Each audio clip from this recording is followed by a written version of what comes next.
ఈ కార్ రేస్లో charge sheet నమోదు చేసిరు అనేది ఇప్పుడు ఒక సంచలనంగా మారింది. దీంతో ఇప్పుడు A1గా ఉన్న BRS working president KTR arrest అవ్వబోతున్నాడా? అరెస్ట్ అయితే ఎన్ని రోజులు జైల్లో ఉంటాడు?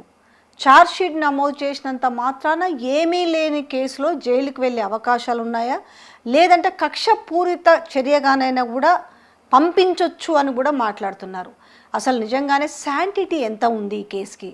ఇందులో ఏమీ లేవు. 45 కోట్ల విషయంలో దాంట్లో అన్నీ కూడా లీగల్ ట్రాన్సాక్షన్సే జరిగినాయి కాబట్టి దీంట్లో ఎక్కడ కూడా వెతికినా కూడా ఎక్కడ ఫెమా ఉల్లంఘనలు కావచ్చు, లేకపోతే క్విడ్ ప్రోకో లాంటి అంశాలు లేవని చెప్తున్న నేపథ్యంలో మళ్ళీ ఛార్జ్షీట్ నమోదు తెరపైకి రావడంతో దీని మీద డీప్ డిస్కషన్ జరుగుతుంది. సో అసలు ఏంటి ఈ కేసుకు సంబంధించిన విషయాలు డీప్ డిస్కస్ చేద్దాం. మనతో ఉన్నారు సీనియర్ అడ్వకేట్ ఇమ్మినేని రామారావు గారు. నమస్తే అండి. ఈ కార్ రేసు మనం ఈ కార్ గతంలో లొట్ట పీస్ కేసు అని ఒక వ్యాఖ్య చేయడం జరిగింది. అదేవిధంగా దీన్ని పూర్తి స్థాయిలో ప్రాథమిక ఆధారాలు లేవు, ప్రాథమిక సాక్ష్యాధారాలు లేవు అని చెప్పి హైకోర్టు కూడా కేటీఆర్ గారు క్వాష్ పిటిషన్ వేయడం జరిగింది హైకోర్టులో. అదేవిధంగా సుప్రీంకోర్టును కూడా ఆశ్రయించడం జరిగింది. అయితే మనం దీనిలో చూడవలసింది ఏంటంటే ప్రాథమిక ఆధారాలు, ప్రాథమికంగా కేసే లేదు. అంటే రెండు అంశాలు ఉంటాయి దీనిలో. ప్రాథమికంగా కేసు లేకపోవడము, సుప్రీంకోర్టు కానీ హైకోర్టు కానీ ఎప్పుడు దీనిలో జోక్యం చేసుకుంటాయంటే ప్రాథమికంగా ఆధారాలు లేనప్పుడు ట్రయల్ చేసుకోమంటే, ప్రాథమికంగా కేసే లేనప్పుడు కొట్టేసే అవకాశం ఉంటుంది. రెండు విభిన్నమైన అంశాలు. అయితే దీనిలో మనం చూస్తున్నాం ఛార్జ్షీట్ వేశారు. ఛార్జ్షీట్ వేసిందంటే అదే గతంలో దొరాయించినదే మళ్ళీ చెప్పుకుంటూ ఛార్జ్షీట్ వేయడం జరిగింది. గతంలో కూడా మాట్లాడినప్పుడు నేను చెప్పాను. అదేవిధంగా కొంతమంది లీగల్ ఎక్స్పర్ట్స్ కూడా, సీనియర్ అడ్వకేట్లు కూడా ఈ విషయంపై మాట్లాడడం జరిగింది. అదేవిధంగా న్యాయ నిపుణులు కూడా దీని మీద చర్చ చేయడం జరిగింది. అయితే దీంట్లో మనం చూసే అంశం ఏంటంటే ప్రివెన్షన్ ఆఫ్ కరప్షన్ యాక్ట్ అనేది ఒకటి ఉంటుంది, prevention of money laundering act అని ఉంటుంది. ఈడీ ఇన్వాల్వ్ అయింది అంటే పిఎంఎల్ఏ యాక్ట్లో కేసు ఉంటుంది. అయితే 50 లక్షలకు మించిన ప్రజాధనం కావచ్చు, లేకుంటే ఆ ధనాన్ని మొత్తం పిఎంఎల్ఏ యాక్ట్ కింద మనీ లాండరింగ్ జరిగినట్టు అభియోగాలు ఉంటే పీడీ ఇన్వాల్వ్ అవుతుంది. అయితే దీనిలో వాళ్ళు చెప్తున్నట్టు, అంటే ప్రభుత్వం చెప్తున్నట్టు మనం చూస్తే రాజకీయ కోణంలో దీన్ని చూసుకుంటే ఇట్లా రాజకీయ కక్షతోనే పెట్టిన కేసు అని మనం అనుకోవచ్చు. 46 crores ట్రాన్స్ఫర్ అయినాయి అనేది. నోడల్ ఏజెన్సీగా ఒక గవర్నమెంట్ సంస్థను ఏర్పాటు చేసి ఆ నోడల్ ఏజెన్సీతో అగ్రిమెంట్ చేయించుకొని అగ్రిమెంట్ ద్వారా ట్రాన్స్ఫర్ చేయించడం అనేది prevention of money laundering act కింద రాదు. అదేవిధంగా దీనిలో కరప్షన్ యాంగిల్ అనేది మనం చూస్తే ప్రివెన్షన్ ఆఫ్ కరప్షన్ యాక్ట్ ఉంటుంది. కరప్షన్ యాంగిల్ మనం చూస్తే అల్టిమేట్ బెనిఫిషియరీ ఇప్పుడు A1, ప్రాథమికంగా A1 ఉన్నారు. అదేవిధంగా A2 ఒక ఐఏఎస్ ఆఫీసర్ ఉన్నాడు. అయితే వీళ్ళకు ఏ విధంగా దాని వలన ఒక బెనిఫిట్ అనేది అయింది, లేకుంటే వీళ్ళకు ఏ విధంగా దానిలో వీళ్ళకు వ్యక్తిగత భాగస్వామ్యం కానీ, లేకుంటే పరోక్షంగా కానీ ప్రత్యక్షంగా కానీ లాభం అనేది చేకూరింది అనేది ప్రభుత్వం చూపెట్టగలగాలి. ఇప్పుడు ఛార్జ్షీట్ వేసినంత మాత్రాన ఈ కేసు, అంటే ఇప్పుడు మనము we follow adversarial system of criminal trial. అయితే ఛార్జ్షీట్ వేసినంత మాత్రాన, ఛార్జ్షీట్ అంటే ఏంది? అభియోగపత్రం. అభియోగపత్రం కోర్టులో వేసినంత మాత్రాన it should be tested in fire. అయితే కోర్టులో ఒక ట్రయల్ అనే ప్రక్రియ ఉంటుంది. సాక్షులను, ఆధారాలను మొత్తం ఎగ్జామిన్ చేసినాక కోర్టు పూర్తి స్థాయిలో డిఫెన్స్కు సంబంధించిన వాదనలు విన్నాక అవన్నీ జరిగినాకనే దీనిలో ఈ కేసు ఉన్నది. దానికంటే ముందు ఇది దీనిలో కేసే లేదు అనే ఒక డిశ్చార్జ్ పిటిషన్ కూడా వేసుకునే అవకాశం ఉంటుంది. ఇప్పుడు మనం కొన్ని కేసెస్లో చూస్తున్నాం, దాంట్లో అంటే నిందితులుగా చూపబడ్డ వాళ్ళు దాని తర్వాత డిశ్చార్జ్ చేసుకొని ఇది కేవలం రాజకీయ కక్ష దృష్టిలో పెట్టుకొని రాజకీయ కక్షల నేపథ్యంతోనే ఇట్లాంటి తప్పుడు కేసులు అనేటివి ఎంతోమంది రాజకీయ నాయకులు, ప్రముఖంగా ఉన్న రాజకీయ, అంటే మనకు ఫ్యూచర్లో థ్రెట్ అవుతారేమో, లేకుంటే ప్రస్తుతం మనకు థ్రెట్ అయి ఉన్నారేమో, ప్రశ్నిస్తున్నారేమో అనే విధంగా ఉండుకుంటూ దాన్ని ఈ ఏజెన్సీలను ఒక టూల్ లెక్క, అంటే మన ఒక ఆయుధం లెక్క వాడుకొని ఆ ఏజెన్సీల ద్వారా రాజకీయ ప్రత్యర్థులను దెబ్బతీసే ఆలోచన చేస్తారు. అది అంతటా జరుగుతూనే ఉంది, అది మనం చూస్తూనే ఉన్నాం. కాకుంటే ఈ విషయంలో మనకు రాజకీయ కక్ష అనేది ప్రస్ఫుటంగా కనబడుతుంది. ఎందుకంటే ఒక నోడల్ ఏజెన్సీ ద్వారా పేమెంట్లు జరిగినాయి. నోడల్ ఏజెన్సీ ద్వారా పేమెంట్లు ఎందుకు జరిగినాయి అంటే అగ్రిమెంట్ అయినందుకు జరిగింది. అగ్రిమెంట్ ఎందుకు జరిగిందంటే అభివృద్ధిలో భాగంగా జరిగింది. అభివృద్ధి ఏంది? దీనిలో మన రాష్ట్రానికి వచ్చిన పెట్టుబడులు. అయితే ఈ పెట్టుబడులు ఏ రూపంలో వచ్చినాయి అనేటివి ఒక నివేదికనే అప్పట్లో ఇవ్వడం జరిగింది. నివేదిక ఇచ్చినాక కూడా కేవలం కక్షపూరిత ఉద్దేశంతో ఆ ఒప్పందాన్ని ఎందుకు కొనసాగించలేదు ప్రభుత్వం అని నేను సూటిగా అడుగుతున్నాను. ఒప్పందాన్ని కొనసాగించలేదు. ఆ ఒప్పందాన్ని కొనసాగించండి అనేసి వాళ్ళు వచ్చిర్రు కూడా వచ్చిర్రు. అయితే ఒప్పందాన్ని వీళ్ళే ఏకపక్షంగా దాన్ని అయితే వాళ్ళు కేసు కూడా వేయడం, నేను గతంలో మాట్లాడినప్పుడు కూడా చెప్పిన, వీళ్ళు ఆర్బిట్రేషన్ ఆశ్రయిస్తారు, ఆర్బిట్రేషన్ ప్యానెల్ని ఆశ్రయిస్తారు, ఆర్బిట్రేటర్ని అపాయింట్ చేస్తారు. అది ఒక పెద్ద తలనొప్పిగా మారుతుంది ప్రభుత్వానికి అనే విషయాన్ని కూడా నేను గతంలో మాట్లాడిన. అయితే అదేవిధంగా వాళ్ళు ఆర్బిట్రేషన్ ప్యానెల్ని ఆశ్రయించడం జరిగింది. అదేవిధంగా వివిధ న్యాయస్థానాలను ఆశ్రయించడం జరిగింది. అయితే దీంట్లో ఎటువంటి బెనిఫిట్, ఎటువంటి లాభం లేకుండా, అంటే అగ్రిమెంట్ ఇప్పుడు దాంట్లో క్లాజెస్ అనేటివి, అగ్రిమెంట్ ఏదైనా ఇంటర్నేషనల్ ఈవెంట్కు సంబంధించిన అగ్రిమెంట్లో డెఫినెట్గా క్లాజెస్ అనేటివి ఉంటాయి. ఒకవేళ నిర్ద్వందంగా ఏకపక్షంగా కానీ అనుకోని పరిస్థితులలో ప్రభుత్వమే విత్డ్రా అయితే దానికి మేము బాధ్యులం కాదని వాళ్ళు దానిలో వ్యక్తపరుస్తారు. దాన్ని అంగీకరించిన తర్వాత మేము ఆర్బిట్రేషన్లో మేము ఇది చేసుకుంటామని చెప్తారు వాళ్ళు. అదేవిధంగా ఇద్దరు ఆ ఒప్పందానికి బైండ్ అయి ఉండాలి. గతంలో ఉన్న ప్రభుత్వం, ఇప్పుడు నేను కొత్త ప్రభుత్వం వచ్చినా నేను నా కొత్త సెట్ ఆఫ్ రూల్స్ పెట్టుకుంటా, నేను రాజకీయ కక్ష సాధిస్తా అంటే కుదరదు. గతంలో ఏదైతే ఒప్పందం ఉన్నదో ప్రభుత్వం దానికి లోబడి ఉంటుంది. అదేవిధంగా థర్డ్ పార్టీ కూడా చేసుకున్న వ్యక్తి కూడా లోబడి ఉంటాడు. అయితే ఇందులో ఒక డౌట్ ఏంటంటే, ఇప్పుడు ఈ ఛార్జ్ షీట్లో ఇప్పుడు లాస్ట్ నేమ్ వచ్చేసి ఆ ఎఫ్యూకి సంబంధించిన వాళ్ళది, ఇక్కడ పంపించిన వాళ్ళు తీసుకున్న వాళ్ళు ఇద్దరు ఉన్నారు. ఇప్పుడు ఏదైతే మనకు 45 crores ప్లస్కి సంబంధించి ఇక్కడ నుంచి ఏ రకంగా పంపించారు, అక్కడికి ఎట్లా రీచ్ అయినా అనేది వాళ్ళు ఒప్పుకున్నారు. అది అమౌంట్ రిసీవ్డ్ వాళ్ళకు అన్నీ కూడా మెయిల్ ద్వారానే అన్నీ జరిగినాయి. ఇవన్నీ ఈ నేపథ్యంలో ఇప్పుడు దీంట్లో అందరికి ఒకటే డౌట్ ఉంది, ఏమి తవ్వి తీస్తారు? ఇందులో ఈడీ ఎంక్వైరీ అయింది, అసలు నిజంగానే అంత ఇప్పుడు ఆ డబ్బులు అట్లా వెళ్ళి ఇట్లా తిరిగి వచ్చినాయి అనడానికి లేదు. ఈడీ ఏంటంటే ఓన్లీ వాల్యూమ్ మీద ఏదో ఉన్నదని ఈడీ ఇన్వాల్వ్ అయింది. ఏదో ఉన్నది, ఆ వాల్యూమ్ చూసి ఏదో ఉన్నది 50 లక్షల మీద పైన ఉంటే ఈడీ ఇన్వాల్వ్ అవుతుంది. ఇన్వాల్వ్ అయ్యి మనం కూడా చూస్తున్నాం, మన రాష్ట్రంలో కావచ్చు దేశవ్యాప్తంగా ఈడీ ఇన్వాల్వ్ అయ్యి ఎక్కువ శాతం అంటే చాలా ఉత్సాహంతో ఈడీ పనిచేస్తుందని నా ఫస్ట్ ఏసీబీది అయింది ఎంక్వైరీ, దాని తర్వాత ఈడీ ఎంక్వైరీ అయింది. గంటలు కూర్చోబెట్టినారు. పొద్దున్నే 10 గంటలకు 11 గంటలకు వెళ్తే సాయంత్రం 7 గంటల దాకా కూడా కూర్చోబెట్టారు. ఏం తేల్చిరాయి అంటే కూడా దాని నుంచి ఏమి, ఎందుకంటే దీనిలో ట్రాన్సాక్షన్స్ ఒకదానికొకటి లింక్ ఉన్నాయి. అంటే దీనిలో కూడా ఒక బేనామీ కంపెనీలు పెట్టి ఆ వ్యక్తిగతంగా లాభపడి, లేకుంటే ఐఏఎస్ అధికారులు లాభపడి, ఐఏఎస్ అధికారులకు సంబంధించిన వ్యక్తులు లాభపడి గతంలో చాలా కేసెస్ చూసినాం మనం. అయితే ఐఏఎస్ అధికారులు కానీ ప్రత్యక్షంగా కానీ పరోక్షంగా కానీ, అదేవిధంగా రాజకీయ నాయకులు కానీ మంత్రులు కానీ, అప్పట్లో ఉన్న మంత్రులు కానీ మంత్రులకు సంబంధించిన వ్యక్తులు కానీ ప్రత్యక్షంగా కానీ పరోక్షంగా కానీ లాభపడి ఉండాలి. దీనిలో ఎంతటికి ఏం చెప్తారంటే 46 కోట్లు లేకుంటే 55 కోట్లు ట్రాన్స్ఫర్స్ అయినాయి అనే ఒకటే ముచ్చట చెప్తున్నారు. ట్రాన్స్ఫర్ దేని ద్వారా అయింది? ఒక ప్రభుత్వ రంగ సంస్థ ద్వారా అయినాయి. వీళ్ళు ఇక్కడ చెప్తున్నది ఏంటి అని అంటే, అప్పుడు ఎలక్షన్ కోడ్ ఒకటి ఉంది, రెండోది రిజర్వ్ బ్యాంక్ దాని పర్మిషన్స్ ఏదో వాళ్ళకి అనుమతులు తీసుకోవాలనేది. ఇక్కడ వీళ్ళు చెప్తుంది ఏంటంటే ఇది ఆన్ గోయింగ్ ప్రాజెక్ట్, అంటే మీన్స్ అదే కదా, ఆల్రెడీ 2023 ఫిబ్రవరిలోనే ఏమో జరిగింది అది ఈ కార్ రేసు. నెక్స్ట్ జరిగే దానికోసము వాళ్ళు అంటే అక్కడ ఉన్న ఎవరైతే స్పాన్సర్ ఉన్నారో ఆ ప్రైవేట్ స్పాన్సర్ వెనక్కి తగ్గినాడు, నాకు దీనివల్ల పెద్ద బెనిఫిట్ ఏం లేదని ఆ గ్రీన్ అప్పుడు ఏమైంది అని అంటే, అరే ఇది మన రాష్ట్రం నుంచి పోకుండా ఉండడం కోసం అని వీళ్ళ బేసిక్ అమౌంట్ ఏదైతే ఉంటుందో దానికి తర్వాత మేము స్పాన్సర్ని ఎత్తుకోవచ్చు అని చెప్పి మేము ఆ డబ్బులు పే చేసిన మాట వాస్తవము. సో అది ఆల్రెడీ జరుగుతున్నది కంటిన్యూస్లీ ప్రాసెస్లో మేము ఎక్కడ కూడా కోడ్ని ఎక్కడ ఉల్లంఘించలేదు. అదే ఫస్ట్ టైం అసలు ఈ కార్ రేస్ జరగకుండా మీరు ఎలక్షన్ కోడ్ ఉన్నప్పుడు దీన్ని వాయిలేట్ చేస్తే అప్పుడు కదా క్వశ్చన్ చేయాల్సింది అనేది అంటున్నారు. రెండోది క్యాబినెట్ ఆమోదం లేకుండా అన్నారు. వీళ్ళు ఇక్కడ చెప్తుంది ఏంటంటే ఇది ఆల్రెడీ రన్నింగ్ ప్రాసెస్లో ఉంది కాబట్టి దీనికి క్యాబినెట్ ఆమోదం అవసరం లేదు అనేది ఇక్కడ వీళ్ళు చెప్తున్నారు. అంటే మీన్స్ కేటీఆర్ వాళ్ళు చెప్తుంది.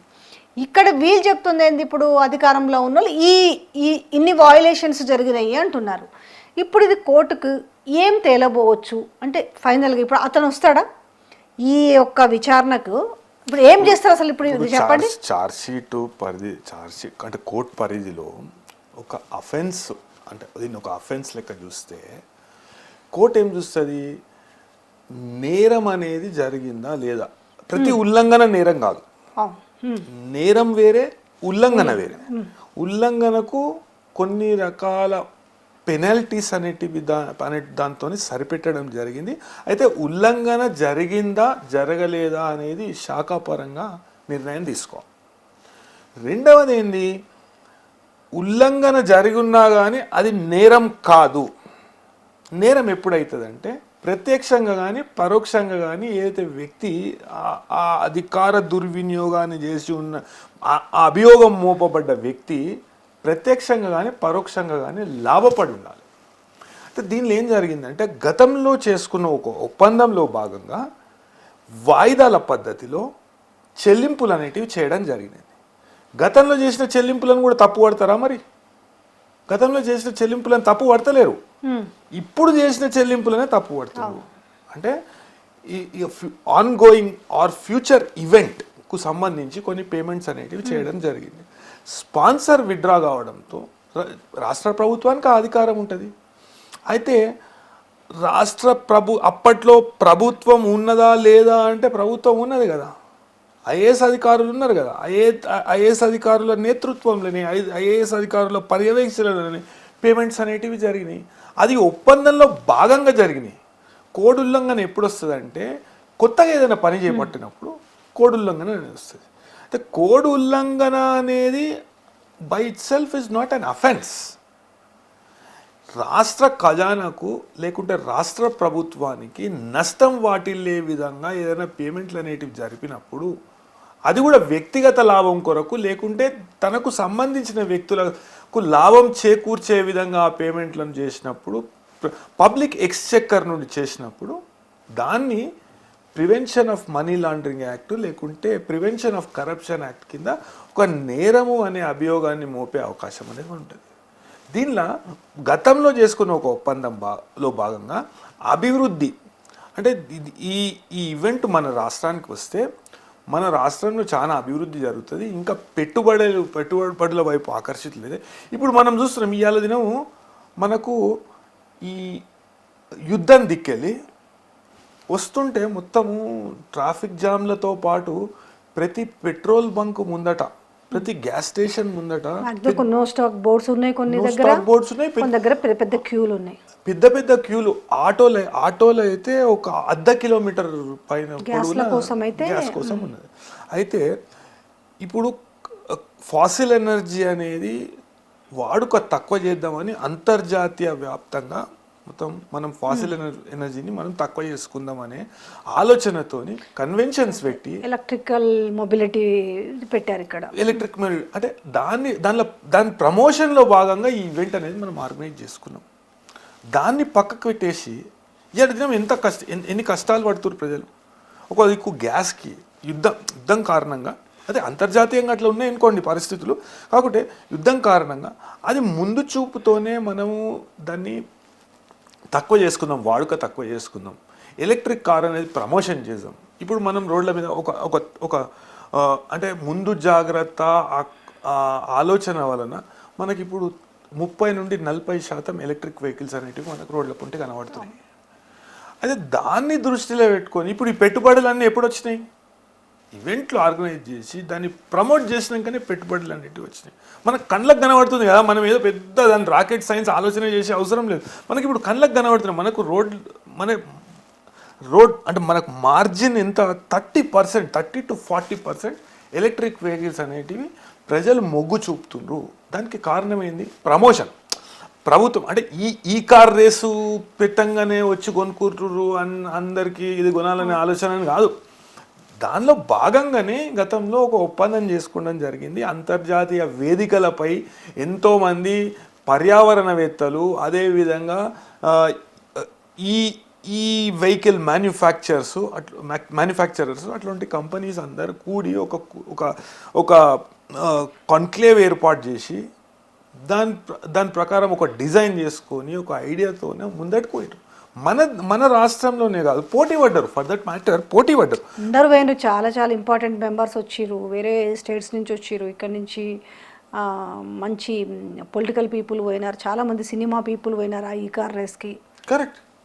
అయితే ఇప్పుడు ఏంటంటే ఇప్పుడు ఈ చార్జ్ షీట్ తోటి ఇప్పుడు ఏందనంటే ఒక డైవర్షన్ పాలిటిక్స్ కూడా జరుగుతుంది. అటెన్షన్ అంటే రాజకీయ నేపథ్యంలో, రాజకీయ కుట్రలో భాగంగా దీన్ని అంటే ఈ అసలు సామాజిక సమస్యలపై ప్రజల దృష్టి మరలించేందుకు ఇవన్నీ చేస్తారు. వాళ్ళు మొన్న ఫ్రైడే రోజు సాటర్డే రోజు రంజాన్ అనుకుంటా, ఆ రోజు బీఆర్ఎస్ వర్కింగ్ ప్రెసిడెంట్ కేటీఆర్ ఒక ప్రెస్ మీట్ పెట్టి దాంట్లో భాగంగా ఇప్పుడు ఈ అభయహస్తంలోని 6 గ్యారంటీ అంశాల్లోని చట్టబద్ధత కోసం ఒక ప్రైవేట్ మెంబర్ బిల్ తీసుకొస్తున్నామని చెప్పారు. అది ఎప్పుడైతే చెప్పిరో ఇమీడియట్లీ ఇది ఛార్జ్ షీట్ తెరపైకి వచ్చింది. అయితే మనం ఈ ఛార్జ్ షీట్లో కూడా కొత్త ఇప్పుడు ఇన్వెస్టిగేషన్ ఇప్పుడు విచారణ చేసిండ్రు. కేటీఆర్ గారిని విచారణ చేసిండ్రు, అదేవిధంగా అరవింద్ కుమార్ గారిని విచారణ చేసిండ్రు, ఇంకా కొంతమంది సాక్షులను విచారణ చేసిండ్రు. విచారణ చేసినాక కొత్త విషయం ఏం తెలిసింది దీనిలో అంటే పేమెంట్లు గతంలో ఉన్న ఒప్పందంలో భాగంగానే జరిగినాయి. జరిగినాక దానిలో పిఎంఎల్ ఏడున్నది, లేకుంటే prevention of corruption act PC act ఏడున్నది, లబ్ధి చేకూర్చే విధంగా పేమెంట్లు జరిగి ఉన్నాయని ఒక కొత్త విషయం. అసలు ఛార్జ్ షీట్ వేసే కేసే కాదు. అయితే ఇప్పుడు క్వాష్ పిటిషన్ అంటే క్వాష్ పిటిషన్ హైకోర్టు అంటే ప్రతిసారి క్వాష్ పిటిషన్ హైకోర్టు దాన్ని రిజెక్ట్ చేసింది, సుప్రీంకోర్టు కూడా మేము జోక్యం చేసుకోమన్నది అనే వాదనను తెరపైకి తీసుకొస్తుండ్రు. అయితే ప్రాథమిక సాక్ష్యాలు లేవు అనేది ఒక అంశం అయితే, ప్రాథమికంగా కేసే లేదు అనేది రెండవ అంశం. ప్రాథమికంగా సాక్ష్యాలు లేవు అని అన్నప్పుడు కింది కోర్టులనే చూసుకో అని చాలా అంటే సుప్రీంకోర్టు ఇప్పటిదాకా ఇచ్చిన జడ్జిమెంట్స్ ప్రకారము, అదేవిధంగా న్యాయశాస్త్రం ప్రకారము, చట్టాల ప్రకారము సుప్రీంకోర్టు కానీ హైకోర్టు కానీ ఆ జడ్జిమెంట్లను పరిగణనలోకి తీసుకొని వీటిని ప్రెసిడెంట్స్ లెక్క చూస్తూ మీరు కింది కోర్టుకే వెళ్ళండి అనే సూచన చేసుకుంటూ దాన్ని రిజెక్ట్ చేయడం జరుగుతుంది. అయితే ఇందులో ఇప్పుడు అరెస్టుకు ఏ మేరకు అవకాశం ఉండొచ్చు? అరెస్ట్ ఎందుకు ఉంటుంది? ఇప్పుడు దీనిలో ట్రయల్ చేస్తారు. ఇప్పుడు సమన్స్ ఇప్పుడు కోర్టు విచారణకు కేటీఆర్ స్టెప్ బై స్టెప్ చెప్పండి. ఇప్పుడు ఎట్లుంటుంది? ఇప్పుడు ఛార్జ్ షీట్ వేసినాక రెండవ స్టేజ్ అంటే ఇంతకుముందు 207 అంటే ఏంది? మొత్తం పేపర్స్ అన్ని ఒక అభియోగం మోపబడ్డ వ్యక్తి లేకుంటే నిందితుడుగా పేర్కొనబడ్డ వ్యక్తికి మొత్తం పేపర్లు అనేటివి, దానికి సంబంధించిన కేసుకు సంబంధించిన పేపర్లు అనేటివి ఇవ్వడం జరుగుతుంది కోర్టు. దానిలో భాగంగా కోర్టు మీకు అన్ని పేపర్లు మీకు అందజేసిండ్రా, ప్రాసిక్యూషన్ మీకు ఆ మొత్తం అందజేసిండ్రా అనే విషయాన్ని స్పష్టం చేసుకున్నాక ఈ కేసులో మీరు ఏం చెప్పదలుచుకున్నారు అనే ప్రశ్న కూడా ఇస్తుంది. అంటే నా మీద తప్పుడు కేసు పెట్టబడ్డది అని చెప్పి ఈ కేసులో నేను ఒక న్యాయవాదిని నియమించుకొని నేను ఈ కేసు కొట్లాడతా అని అభియోగం మోపబడ్డ వ్యక్తి కానీ నిందితుడు కానీ చెప్పినప్పుడు ఆయనకు సమయం ఇవ్వడం జరుగుతుంది. అదేవిధంగా న్యాయవాదిని ఏర్పాటు చేసుకునేటందుకు ఆయనకు అవకాశం ఇస్తుంది కోర్టు. న్యాయవాదిని ఏర్పాటు చేసుకున్నాక ప్రాసిక్యూటర్ ఏం చేస్తాడంటే ఆ కేసుకు సంబంధించిన ఓపెనింగ్ స్టేట్మెంట్ అనేది ప్రాసిక్యూటర్ చేస్తాడు. ఓపెనింగ్ స్టేట్మెంట్ ఏమని చేస్తాడు? పలానా అభియోగాలు దీంట్లో మోపబడ్డాయి అని. అది ప్రాసిక్యూషన్ మొదలు పెట్టినాక సాక్షులను ప్రవేశపెడతారు. వాళ్ళ తరఫు నుండి ఎంతమంది సాక్షులు, దీన్ని మొత్తం ఒక షెడ్యూల్ అంటారు. సాక్షులను ప్రవేశపెట్టినాక సాక్షుల వాంగ్మూలం అనేది రికార్డ్ చేస్తుంటారు. రికార్డులో భాగంగా వాళ్ళను ఆ సాక్షులను కానీ దానికి సంబంధించిన వ్యక్తులు ఎవరైనా వాంగ్మూలం ఇచ్చేందుకు వచ్చిన వ్యక్తులను కానీ క్రాస్ ఎగ్జామినేషన్ చేసే అవకాశం నిందితులకు కానీ అభియోగం మోపబడ్డ వ్యక్తులకు కానీ అవకాశం కల్పిస్తుంది కోర్టు. అది అంతలోపట దీనిలో ప్రాథమికంగా కేసే లేదు అని చెప్తూ డిశ్చార్జ్ పిటిషన్ కూడా వేసుకునే అవకాశం అనేది ఒక అభియోగం మోపబడ్డ వ్యక్తికి కల్పించబడ్డది, మన చట్టంలో కల్పించబడ్డది. ఆ డిశ్చార్జ్ పిటిషన్ వేసుకున్నప్పుడు ఈ రాజకీయ నేపథ్యంలో చేసిన ఆరోపణలు, అదేవిధంగా పూర్వకంగా చేసిన ఆరోపణలు, దీనిలో ఈ ఆరోపణలలో ఎటువంటి అసలు నిజమనేది లేదు అనే విషయాన్ని చెప్తూ దానికి సంబంధించిన ఆధారాలు చూపెడితే అదే ప్రామాణికంగా తీసుకొని కోర్టు అవన్నిటిని పరిగణనలోకి తీసుకొని కేసును కూడా కొట్టేసే, ప్రాథమికంగా ఎటువంటి ఆధారాలు లేవు కాబట్టి మేము కొట్టేస్తున్నాం అనే విషయాన్ని చెప్తూ కోర్టు కొట్టేయడం కూడా మనం చూస్తున్నాం ఎన్నో కేసులలో. రీసెంట్గా కవిత విషయంలో కూడా ట్రయల్స్ ఎంతకాలం నడిచే అవకాశం ఉంటుంది దీంట్లో? అంటే అది సాక్షులను బట్టి ఉంటుంది, డిపెండ్స్ ఆన్ సాక్షి, సాక్షుల బట్టి ఉంటుంది. అంటే ఇప్పుడు మనము సిఇఓ సంబంధించి వాళ్ళు ఎట్లా విచారిస్తారు? వాళ్ళు వస్తారా లేకపోతే వాళ్ళని జూమ్లో విచారిస్తారు? జూమ్లో కాదు అసలు. అంటే కోర్టు అభియోగం మోపబడిన వ్యక్తులను రప్పించుకోవాలంటే, అంటే అతను ఇతర దేశాలకు సంబంధించిన వ్యక్తి, ఒక ఫారిన్ కంట్రీకి సంబంధించిన వ్యక్తి. ఆ ఫారిన్ కంట్రీకి మనకు ఒక ఒప్పందం లేకపోతే అతన్ని రప్పియడం సాధ్యం కాదు.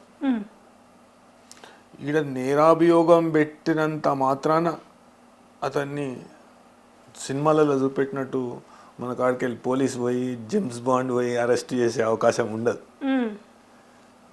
కోర్టు ప్రక్రియ ద్వారా ఆ వ్యక్తిని వీడికి రప్పించే ప్రయత్నం అనేది కోర్టు చేస్తుంది. అయితే కానీ వాళ్ళు కూడా చెప్తారు కదా, వాళ్ళ ఒప్పందం అన్నీ చూపిస్తారు, వాళ్ళు అక్కడ ఆర్బిట్రేషన్లో రివోక్ చేసుకున్నది చూపిస్తారు, ఒప్పందం చూపిస్తారు, డబ్బులు వచ్చింది చూపిస్తారు, ఎందుకు ఏ కారణం చేత రద్దయింది అన్నీ కూడా వాళ్ళు కూడా చూపిస్తారు కదా. దీనిలో అదే ప్రాథమికంగా అదే గ్రౌండ్, డిశ్చార్జ్కి కూడా అదే గ్రౌండ్ ఉంటుంది. ఏంటంటే రాష్ట్ర ప్రభుత్వం ఒప్పందాన్ని రద్దు చేసుకొని జరిగిన పేమెంట్లు అంటే ఇప్పుడు మోసపూరిత ఉద్దేశం. ఒక విషయం చెప్తాడు కదా ఆయన, ఇప్పుడు ఎవరైతే ఎఫ్ఓసిఓ ఉన్నాడు అనుకో, మేము ఆల్రెడీ వాళ్ళ టైం పీరియడ్ లోపల మేము వెళ్ళి గవర్నమెంట్ మారింది, నేను వెళ్ళి ఆ రాష్ట్ర ప్రభుత్వానికి సంబంధించిన ముఖ్యమంత్రిని నేను కలవడం జరిగిందని ఫొటోస్ కూడా ఉన్నాయి. నేను చెప్పాను వాళ్ళ నుంచి నాకు ఎలాంటి రెస్పాన్స్ రాలేదు అనేసి చెప్తాడు కదా. ఇది బేస్లోనే పోయే విధంగా అధికారికంగా ప్రకటించిండ్రు ఒప్పందాన్ని రద్దు చేసుకుంటున్నామని. అవును, ఎస్ అదే అంటున్నాను, అధికారికంగా ఒప్పందాన్ని రద్దు చేసుకుంటే దీనికి గాను ఒక 70,000 ఎంతో వెనక్కి వస్తాయి తీసుకోండి అని కూడా చెప్పారు. ఏదో దాంట్లో అధికారికంగా ఒకసారి ప్రకటన ఇచ్చినప్పుడు దానిలో గతంలో వాయిదాలు అంటే నెక్స్ట్ ఈవెంట్కు సంబంధించిన అమౌంట్ తీసుకున్నప్పుడు ఆ ఈవెంట్ పర్ఫామ్ చేయకపోతే, విల్ఫుల్గా డెలిబరేట్గా పర్ఫామ్ చేయకపోతే ఆ కంపెనీ తప్పు అవుతుంది. తప్పుకి దాంట్లో ఇంటర్నేషనల్ కమర్షియల్ ఆర్బిట్రేషన్ ప్రకారం కావచ్చు, ఆర్బిట్రేషన్ యాక్ట్ ప్రకారం కావచ్చు, లేకుంటే వాళ్ళ మధ్యలో రాసుకున్న టర్మ్స్ ప్రకారం ఒప్పందం ప్రకారం మీరు అన్నట్టుగా ప్రారంభంలోనే కొట్టివేసే అవకాశాలు కూడా ఎక్కువనే కనిపిస్తున్నాయి ఈ కేసుని. అంటే ఇది కేవలం రాజకీయ నేపథ్యంలో పెట్టిన కేసు మాత్రమే నా అభిప్రాయం. ఎందుకంటే ఒప్పందం రాష్ట్ర ప్రభుత్వం రద్దు చేసుకుంటుంది. ఇంకొకటి వాళ్ళకు ఒక అవకాశం కల్పిస్తుంది. గతంలో మాట్లాడినప్పుడు నేను ఏదో ఛానల్లో మాట్లాడినప్పుడు నేను ఈ విషయం ప్రస్తావనకు వచ్చింది. అయితే వాళ్ళకు ఒక అవకాశం, రాష్ట్ర ప్రభుత్వం దీని నుండి అంటే వెనుకకు తగ్గడం ద్వారా ఆ కంపెనీకి ఒక అవకాశం కల్పించినట్టు అవుతుంది. అంతర్జాతీయ న్యాయ వేదికల పైన ఇప్పుడు కమర్షియల్ ఆర్బిట్రేషన్ కొరకు కానీ దేనికి కానీ వాళ్ళు ప్రభుత్వం మీద కేసేస్తే ఎక్కువ శాతం వాళ్ళు గెలిచే అవకాశం ఉంటుంది. ఇంకొకటి వాళ్ళకు ఒక అవకాశం ఇస్తున్నట్టు. అయితే దీంట్లో కరప్షన్ కానీ లేకుంటే మనీ లాండరింగ్ కానీ అవకాశం లేదు. మనీ లాండరింగ్ అంటే దేశాలను దాటివేయడము, దాటించడము, మళ్ళీ వేరే రూపంలో రావడం, అది రావడం. ఇలా వెళ్ళాలి, ఇట్లా తిరిగి మళ్ళీ ఇట్లా ఇప్పుడు మీ దగ్గర నుంచి ఇట్లా వచ్చి అదే. మళ్ళీ ఇలా తిరిగి మీకు ఇలా ఏదైనా Quid pro రూపంలో quo అని, quid pro quo లు, మనీ ఇవన్నీ అంతే కదా. అయితే దీనిలో ఏంటంటే ఒక ఒప్పందానికి సంబంధించిన పేమెంట్ జరిగింది. ఆ పేమెంట్ జరిగినప్పుడు సక్రమమైన పద్ధతిలో జరగలేదు అనేది ఒక అభియోగం. స్టార్టింగ్ లోనే కొట్టేసే అవకాశం ఉంది అనేది ఈ కేసులో కనిపిస్తుంది. అయితే మీకు